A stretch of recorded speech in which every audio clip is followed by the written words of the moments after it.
Letter 27. On the good which abides. What say you? Are you giving me advice? Indeed, have you already advised yourself, already corrected your own faults? Is this the reason why you have leisure to reform other men?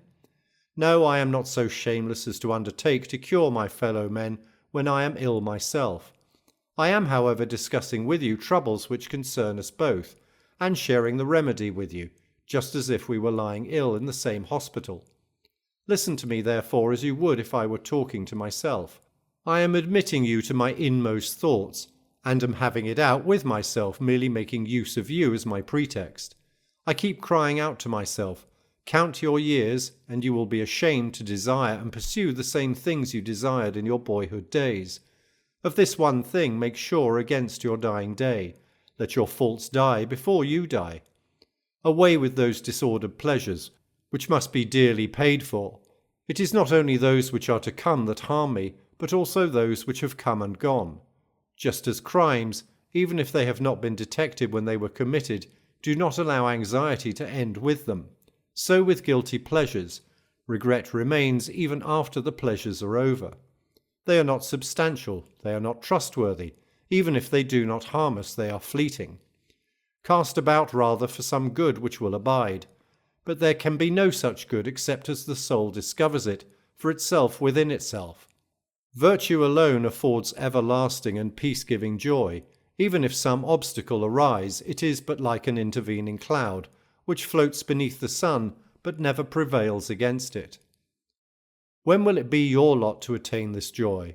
Thus far you have indeed not been sluggish, but you must quicken your pace. Much toil remains. To confront it you must yourself lavish all your waking hours and all your efforts if you wish the result to be accomplished. This matter cannot be delegated to someone else. The other kind of literary activity admits of outside assistance. Within our own time there was a certain rich man named Calvisius Sabinus. He had the bank account and the brains of a freedman. I never saw a man whose good fortune was a greater offence against propriety. His memory was so faulty that he would sometimes forget the names of Ulysses or Achilles or Priam, names which we know as well as we know those of our own attendants. No major domo in his dotage who cannot give men their right names, but is compelled to invent names for them. No such man, I say, calls off the names of his master's tribesmen so atrociously as Sabinus used to call off the Trojan and Achaean heroes. But none the less did he desire to appear learned. So he devised this shortcut to learning. He paid fabulous prices for slaves, one to know Homer by heart, and another to know Hesiod. He also delegated a special slave to each of the 9 lyric poets.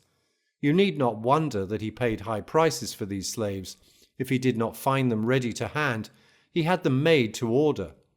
After collecting this retinue, he began to make life miserable for his guests.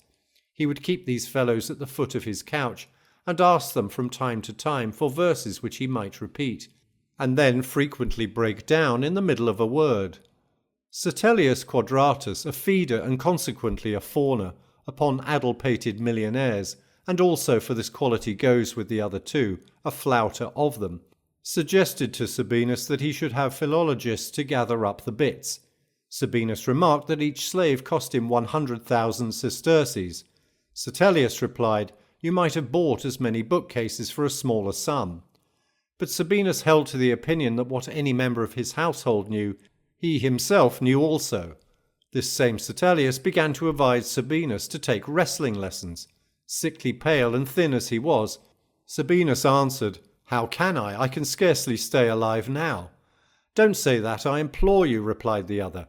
Consider how many perfectly healthy slaves you have.